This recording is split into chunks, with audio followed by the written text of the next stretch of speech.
नमस्कार दोस्तों, हमारी आज की कहानी है जोरू का गुलाम। एक बार की बात है, राजा अकबर व बीरबल दरबार में बैठे कुछ अहम मामलों पर चर्चा कर रहे थे।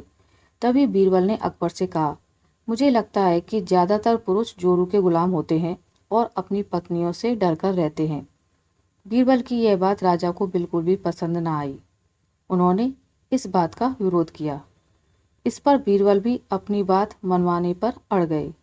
उन्होंने राजा से कहा कि वे अपनी बात को सिद्ध कर सकते हैं, मगर इसके लिए राजा को प्रजा के बीच एक आदेश जारी करवाना होगा। वह आदेश यह था कि जिस पुरुष की अपनी पत्नी से डरने की बात सामने आएगी, उसे दरबार में एक मुर्गी जमा करानी होगी।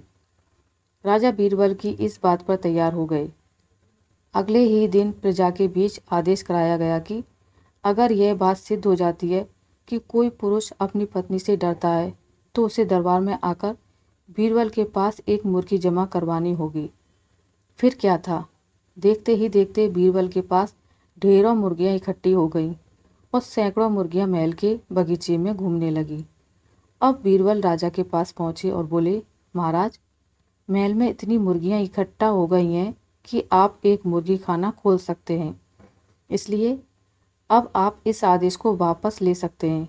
मगर महाराज ने इस बात को गंभीरता से नहीं लिया और महल में मुर्गियों की संख्या धीरे धीरे और भी ज़्यादा बढ़ने लगी। इतनी अधिक मुर्गियां महल में जमा हो जाने के बाद भी जब राजा अकबर बीरबल की बात से सहमत नहीं हुए, तो बीरबल ने अपनी बात सिद्ध करने के लिए एक नया उपाय निकाला। एक दिन बीरबल राजा के पास गए और बोले, महाराज, मैंने सुना है कि पड़ोस के राज्य में एक बहुत ही खूबसूरत राजकुमारी रहती है। अगर आप चाहें तो क्या मैं आपका रिश्ता वहाँ पक्का कराऊं? यह सुनते ही राजा चौंक उठे और बोले, बीरबल, तुम ये कैसी बातें कर रहे हो? महल में पहले से ही 2 महारानियां मौजूद हैं। अगर उन्हें इस बात की भनक भी लगी तो मेरी खैर नहीं होगी। यह सुनकर बीरबल ने तपाक से जवाब दिया, चलिए महाराज, फिर तो आप भी मेरे पास 2 मुर्गियां जमा करा ही दीजिए।